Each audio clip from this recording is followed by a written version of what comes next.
ಅಭಿವೃದ್ಧಿಶೀಲ ರಾಷ್ಟ್ರವೊಂದರಲ್ಲಿ ಆರ್ಥಿಕ ಪ್ರಗತಿಯ ಜೊತೆಗೆ ಸಮಾಜದ ಕಟ್ಟಕಡೆಯ ವ್ಯಕ್ತಿಯ ಏಳಿಗೆಯೂ ಅತ್ಯಂತ ಪ್ರಮುಖವಾಗಿರುತ್ತದೆ. ಬಡತನ ನಿರ್ಮೂಲನೆ, ಹಸಿವು ಮುಕ್ತ ಸಮಾಜ ಮತ್ತು ಜನಸಾಮಾನ್ಯರ ಜೀವನ ಮಟ್ಟ ಸುಧಾರಣೆಗಾಗಿ ಕೇಂದ್ರ ಸರ್ಕಾರ ಗರೀಬ್ ಕಲ್ಯಾಣ್ ಅಂದರೆ ಬಡವರ ಕಲ್ಯಾಣ ಪರಿಕಲ್ಪನೆಯಡಿ ಹಲವು ಸಾಮಾಜಿಕ ಭದ್ರತಾ ಯೋಜನೆಗಳನ್ನು ಜಾರಿಗೊಳಿಸುತ್ತಿದೆ. ಅನ್ನ, ಆರೋಗ್ಯ, ಆಶ್ರಯ ಮತ್ತು ಆರ್ಥಿಕ ಭದ್ರತೆ ಒದಗಿಸುವ ಈ ಪ್ರಮುಖ ಯೋಜನೆಗಳ ಯಶಸ್ಸಿನ ಕುರಿತ ಒಂದು ವರದಿ.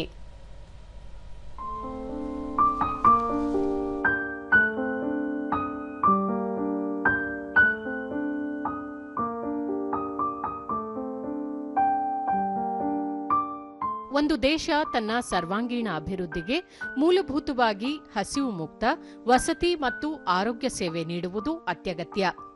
ಈ ನಿಟ್ಟಿನಲ್ಲಿ ಸಮಾಜದಲ್ಲಿ ಆರ್ಥಿಕವಾಗಿ ಹಿಂದುಳಿದ ವರ್ಗಗಳಿಗೆ ದೈನಂದಿನ ಬದುಕಿನ ಅತ್ಯಗತ್ಯ ಮೂಲಸೌಕರ್ಯಗಳನ್ನು ಒದಗಿಸಲು ಕೇಂದ್ರ ಸರ್ಕಾರವು ವಿವಿಧ ಕಲ್ಯಾಣ ಯೋಜನೆಗಳನ್ನು ಜಾರಿಗೆ ತಂದಿದೆ.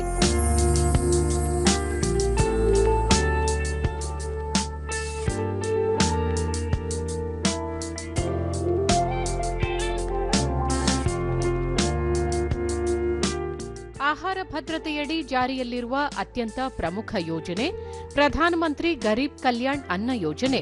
ಕೋವಿಡ್ ಸಾಂಕ್ರಾಮಿಕದ ಸಂಕಷ್ಟದ ಸಮಯದಲ್ಲಿ ಆರಂಭವಾದ ಈ ಯೋಜನೆಯನ್ನು ಪ್ರಸ್ತುತ ಮುಂದುವರೆಸಲಾಗಿದ್ದು, ದೇಶದ ಸುಮಾರು 80 ಕೋಟಿಗೂ ಹೆಚ್ಚು ಜನರಿಗೆ ಇದರಡಿ ಉಚಿತ ಪಡಿತರ ವಿತರಿಸಲಾಗುತ್ತಿದೆ. ಆರ್ಥಿಕವಾಗಿ ದುರ್ಬಲರಾಗಿರುವ ಕುಟುಂಬಗಳು ಹಸಿವಿನಿಂದ ಮುಕ್ತವಾಗಿರಲು ಇದು ಪ್ರಮುಖ ಆಸರೆಯಾಗಿದೆ.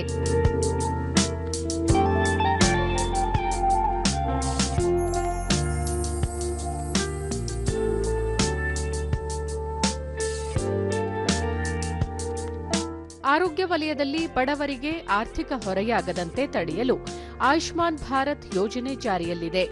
ಇದರಡಿ ಪ್ರತಿ ಅರ್ಹ ಬಡ ಕುಟುಂಬಕ್ಕೆ ವಾರ್ಷಿಕ 5 ಲಕ್ಷ ರೂಪಾಯಿಗಳವರೆಗೆ ಉಚಿತ ಆರೋಗ್ಯ ವಿಮೆ ಒದಗಿಸಲಾಗುತ್ತಿದ್ದು, ಆಸ್ಪತ್ರೆಗಳಲ್ಲಿ ಗುಣಮಟ್ಟದ ಚಿಕಿತ್ಸೆ ಲಭ್ಯವಾಗುತ್ತಿದೆ. ಇದರ ಜೊತೆಗೆ ಜನೌಷಧಿ ಕೇಂದ್ರಗಳ ಮೂಲಕ ಕಡಿಮೆ ದರದಲ್ಲಿ ಜೆನೆರಿಕ್ ಔಷಧಿಗಳನ್ನು ಒದಗಿಸಲಾಗುತ್ತಿದೆ. ಇನ್ನೊಂದೆಡೆ ಪ್ರತಿಯೊಬ್ಬರಿಗೂ ಸ್ವಂತ ಸೂರು ಕಲ್ಪಿಸುವ ಉದ್ದೇಶದಿಂದ ಪ್ರಧಾನಮಂತ್ರಿ ಆವಾಸ್ ಯೋಜನೆಯಡಿ ವಸತಿ ರಹಿತರಿಗೆ ಪಕ್ಕಾ ಮನೆಗಳನ್ನು ನಿರ್ಮಿಸಿಕೊಡುವ ಕಾರ್ಯ ನಡೆಯುತ್ತಿದೆ.